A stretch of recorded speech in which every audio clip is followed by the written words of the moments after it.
Hi YouTube, I'm here to show you the Carbon Cub SS, and we're going to do a little short night flight.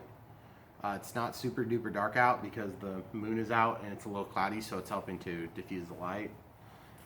It's not so cloudy that it's dark. And then I want to just show you in comparison to the way we do lighting on ours when it's not from the factory, and the way we do it on ours when it's not from the factory on the Cessna 182 UMX and this J-3 Cub UMX. But I just wanted to give you an image of this in the dark. I'm going to take it around for just a couple of quick loops. We're not going to be doing a bunch of flight review.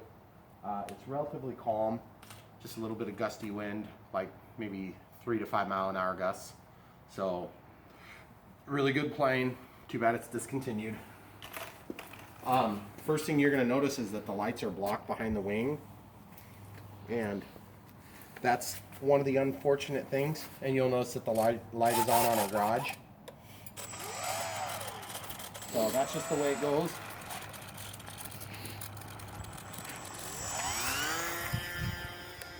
So you're going to notice that it's like really hard to see, and that's just the way it goes. And so you got to kind of really be guessing where it is. I'm going to try to get it down, hon.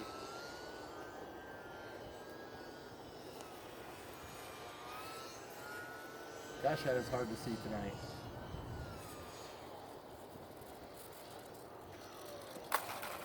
So guys, I'm pretty sure in the video, you probably can't see that worth of crap. And I just want to show you how much better it is with our other planes.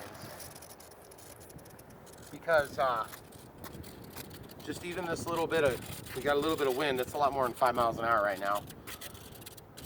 All you see is this line of lights, and then if the plane is pitching down, it disappears nearly, and if the plane is pitching up, you see it really good. If the plane's going away and lifting, you don't see it. Now let's show you what it looks like on the other ones. Let's go ahead and pause it.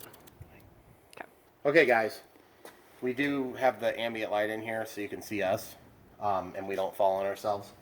But you can see immediately the differences. They're brighter. There's also the tail light, which is intense as it points at you. And these lights, you can see from more angles. You'll notice the green light, because it's mounted on the underside of the wing, gets blocked. Not with mine.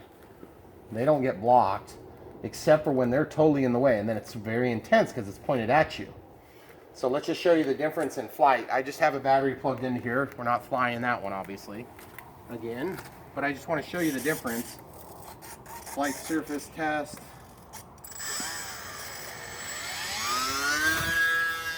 Now it's not perfect conditions up there. You can really see it getting kicked around. You can see it a ton better just on the video. Yeah, but that tail light, that tail light makes a big difference, guys. And not only that, but when I get washed out with, you know, like the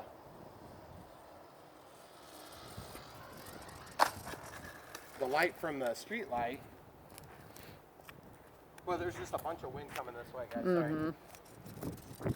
But the idea is you can see that once you get up in the air, that last little teeny bit of light, and not only that, but you can see the red, green, and white from any direction. So you can always figure out your orientation by just having this one extra point. So let's go ahead and put in the Cessna real quick and we'll show you that one. Okay guys, so as you can see, we got 3. This is a Cessna. One thing about this one that I really like is that orange light from the AS3X receiver glows. In this one it's red, and it's also seen, but it's got a tinted glass on it. And you won't notice the red right now because my radio is not attached to this plane right now. It's attached to this plane, and only this plane, which typically is a no-no, but for the sake of the video, we're going to do it tonight. And you can see this taillight's quite intense when it's pointed away from us. And then we've got these 3, and I use CA to actually widen that beam so it looks like possibly two different lights, because the Cessna 182 would actually have a landing light and a taxi light. So anyway, you guys get the idea of how much more intense my lights are. And also the other thing is the differentiation in color. This green is not very green. This green is very green. So Anyway, we'll give you a shot of this flying. It's a little bit crazy out right now because I want to just come down here and see how the wind is before I get too nuts. I don't want to crash this one.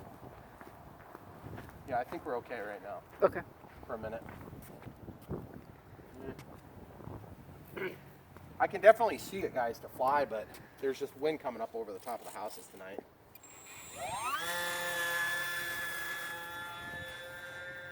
Okay, now this also has save. So like if I get disoriented, I can just turn safe on. So safe is on right now. And that's super nice. But guys, that tail light, you can see how big of a difference that makes. Okay, I'm gonna bring it in and land it. Okay. I'm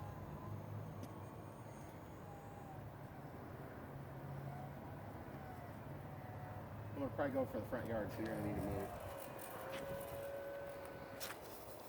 Okay, guys, look at that tail light, how bright it is.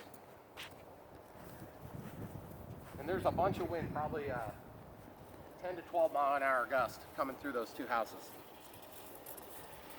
So just real quick, let me give you the rotation. As it rotates down, you don't really block the lights. The tail light becomes invisible, and then you do block the lights for a certain period, but you always have one light pointed at you, so you can always tell what direction it's going.